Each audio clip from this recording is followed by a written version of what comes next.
Hey guys, welcome back to my channel, and if you're new here, hello. I have got a few delicious budget-friendly meals for you today, and I did not realize how much pasta we ate last week until putting this together for you, but they are all really good. If you like what you see, don't forget to like this video and subscribe and hit the notification bell so you will be notified every time I upload new videos.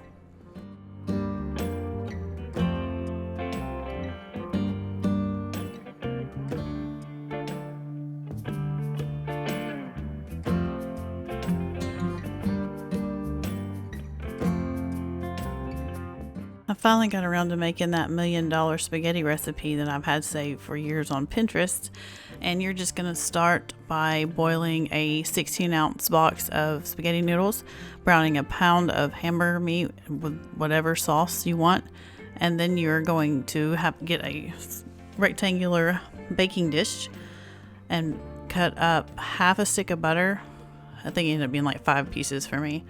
And then you're going to top it with half of your spaghetti noodles, and then the mixture that I'm about to put on top is just 8 ounces of cream cheese, 1 cup of cottage cheese, and a 1/4 cup of sour cream. Next time I would use 4 ounces of cream cheese and double up on the cottage cheese, or maybe it was just because mine wasn't room temperature enough, I don't know, but we would just get random bites of just cream cheese and it just didn't, we weren't fans of that. Otherwise, I mean, it was really good. But then you're going to top this with the rest of your spaghetti noodles, the rest of the butter cut up just like the bottom. And then you're going to top that with your ground beef and sauce mixture and put it in the oven at 350 for 30 minutes.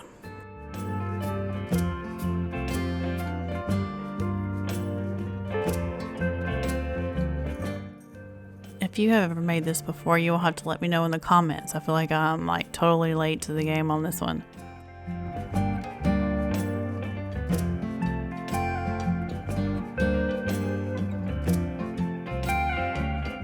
And once your 30 minutes is up, you're going to take it out of the oven, top it with mozzarella cheese, and put it back in for 15 minutes or until it's all melted. And it was really good, minus the whole cream cheese issue. I'd make it again. I would just make those changes.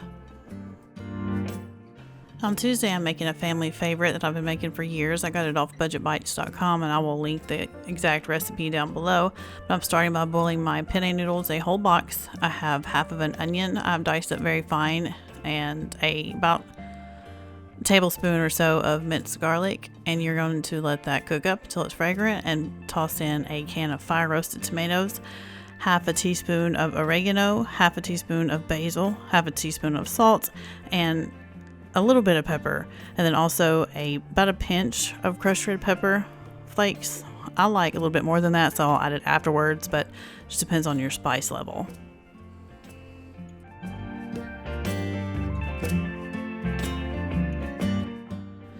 And once you have all the spices incorporated, you are going to add in 2 tablespoons of tomato paste, half a cup of water, and stir that around just a little bit and make sure the tomato paste gets all incorporated. And then you're going to put in 2 ounces of cream cheese. I used 4 here. I just wanted to use the rest of a package, so 2, 4, whatever you want. It's good either way. 1/4 cup of grated Parmesan, and a 9-ounce bag of baby spinach until it is completely wilted. You want to make sure that cream cheese is really mixed up too. As you can see, the whisk is like the magic tool for this. It incorporates it really well.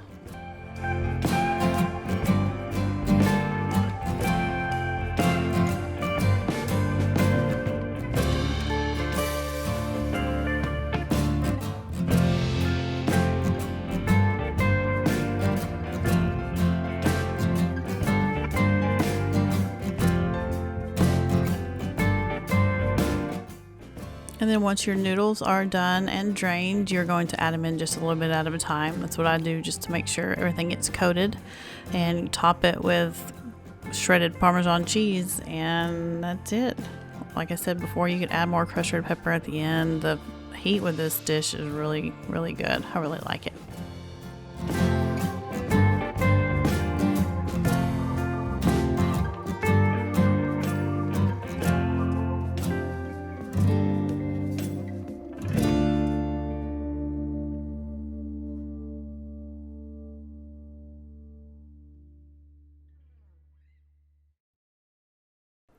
And now I'm going to show you my version of hibachi at home using chicken this time. Next time I'd love to add in some shrimp. Alright, I have my 3 large chicken breasts. I have beat the crap out of them. And then I'm going to put in the marinade, which is about 3 tablespoons of melted butter, 1/4 cup of soy sauce, a tablespoon of lemon juice, and salt and pepper. I'm going to let the marinade for about an hour. And then once they've marinated for probably about 45 minutes, I will start on the fried rice. And I started by dicing up a whole carton of mushrooms and 1 zucchini, which is mainly for my husband because he's the only one in this house that likes either of them.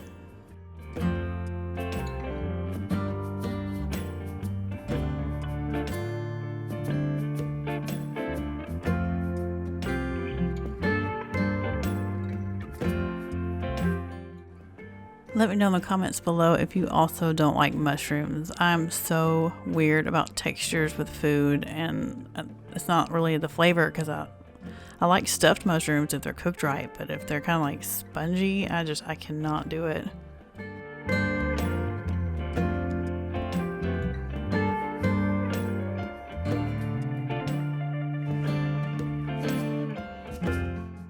And now I'm dicing up about a half an onion, very finely, because that's how I prefer them also for my fried rice, and tossing it into the pan that is heated with a little bit of avocado oil and a little bit of sesame oil.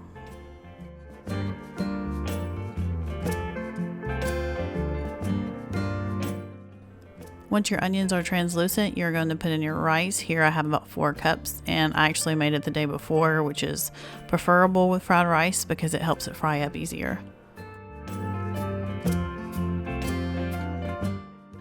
Now I'm topping it with ground peppercorn, salt, and I don't know about y'all, but I feel like I've constantly got these little packets of soy sauce in my fridge, so I think I had 5 of them left in there, and I figured I'd just get them out and use them up.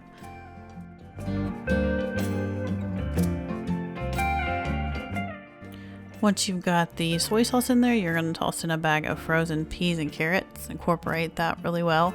And then once it's cooked up for a second, you're going to push it all over to the side, and I whisked up 6 eggs. And you're just going to scramble them until they're all cooked and mix it all together.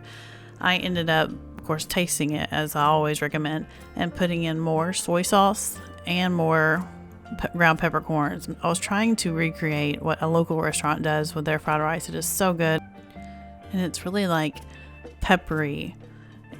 It almost seems, I'm pretty sure that they put butter in it now that I'm thinking about it. So next time I'm going to put in butter and a little bit more garlic powder, or garlic powder period, or minced garlic, I don't know. And I think that would just completely set it off.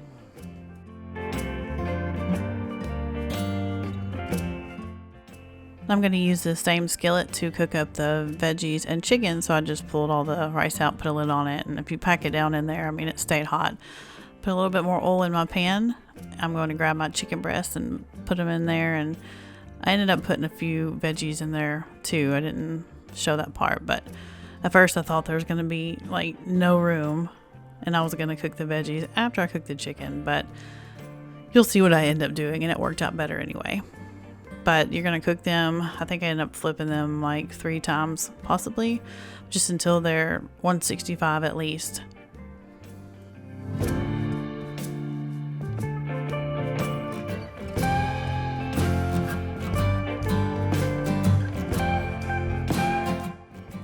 And these are the pot stickers that I use from Kroger. My husband liked them, but I did not like them at all.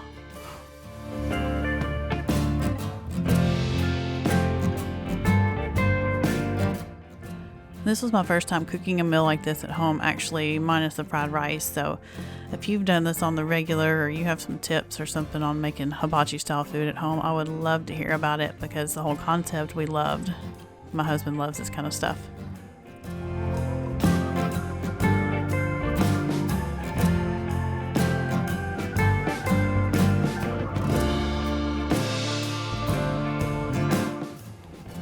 Then you're going to just dice up your chicken It was really juicy, like it was cooked really well. But next time I would add in maybe a little bit of oyster sauce, some ground ginger, a little bit more garlic. Like it just needed a little bit more flavor. But otherwise, like I said, the way it was cooked was really good. It just needed a little bit more flavor.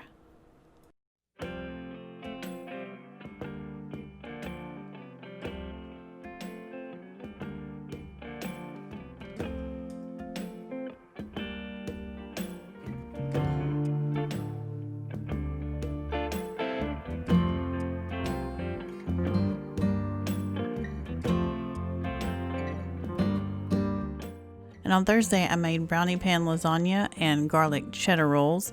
I'm going to show you how I did the cheddar rolls first. You're going to start by putting 2 cups of all-purpose flour, 1 tablespoon of baking powder, and 1 teaspoon of salt. And then you're going to incorporate 1/4 cup of Crisco with either a pastry blender or 2 forks, whichever one, they both work. And then once that is all incorporated and it's kind of like a little pea-sized looking dough pieces, you'll see what I'm talking about. And then you're going to add in 2 cups of shredded cheese of your choice, either a 1/2 cup of buttermilk or 2/3 of a cup of regular milk, and you're going to stir it all up and drop it onto a pan with parchment paper.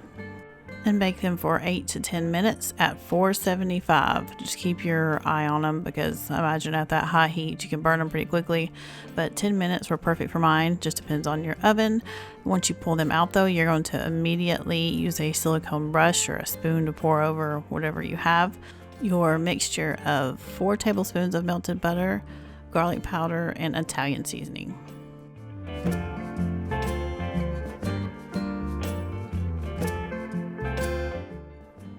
If you've ever made these biscuits homemade and not out of like the Red Lobster boxes you can get in the store, which are good too. I'm just curious about other homemade recipes that are kind of like this.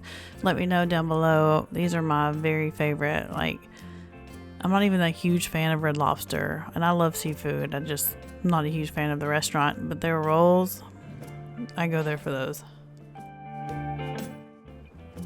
And I was actually using regular milk because I didn't have any buttermilk, and I ended up thinking it needed about 1/4 cup more milk. So play with that too. If you don't think it's doughy enough, just add a little bit more milk.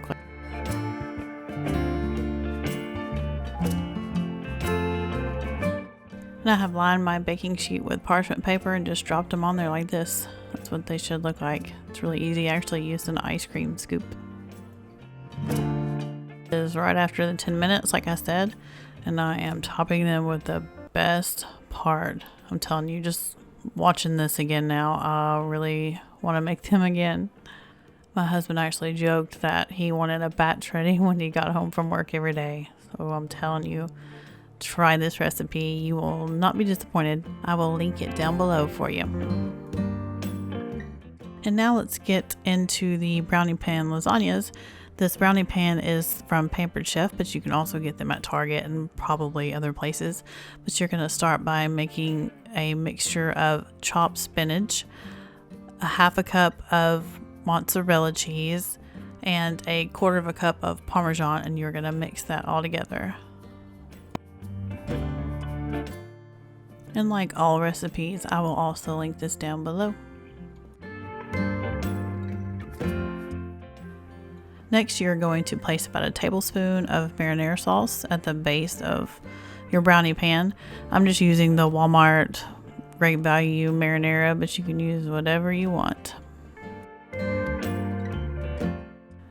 And then you're going to place 1 ravioli at the bottom of each pan, top each of them with the mixture, top that with another ravioli, and then an additional spoonful of marinara and mozzarella cheese. And you're going to bake it in the oven at 350 for about 20 minutes or so.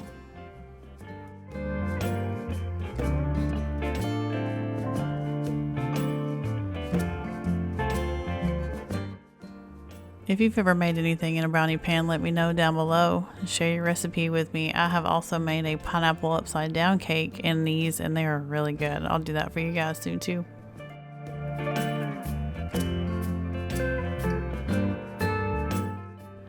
And here they are, all nice and beautiful and golden. They were perfectly paired with those biscuits. So let me know down below if you try either one of these. It's such an easy recipe. I love it.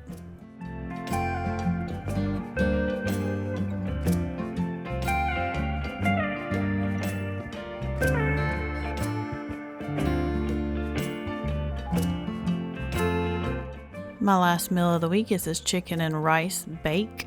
You're going to start with 2 boxes of rice-a-roni, whichever kind you want. I did 1 box of the creamy 4 cheese and 1 box of reduced sodium chicken, and the reduced sodium was just because that's what they had. They were out of the regular. And then a 1/2 cup of just regular white rice.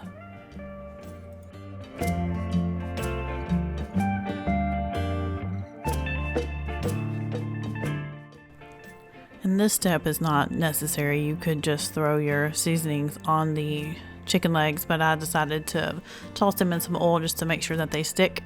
You're going to start with 2 teaspoons of garlic powder, 2 teaspoons of paprika, and 1 teaspoon of salt and 1 teaspoon of black pepper.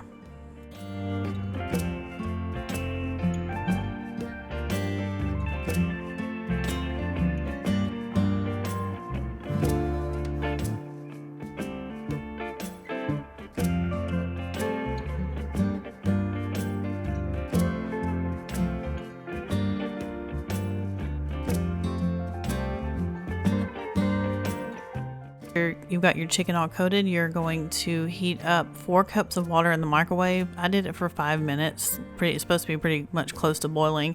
And you're going to put both packets into that water and then pour it over the rice.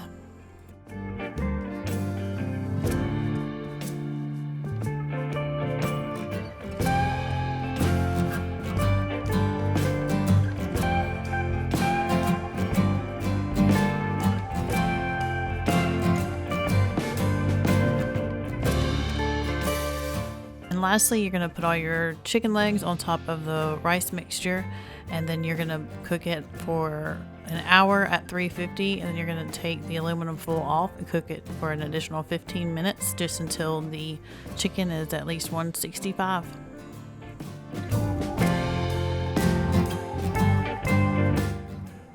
Thank you so much for watching. Don't forget to subscribe to see all the delicious meals I come up with every week, and grocery hauls also. Comment down below which recipe you want to make the most, and have a great day.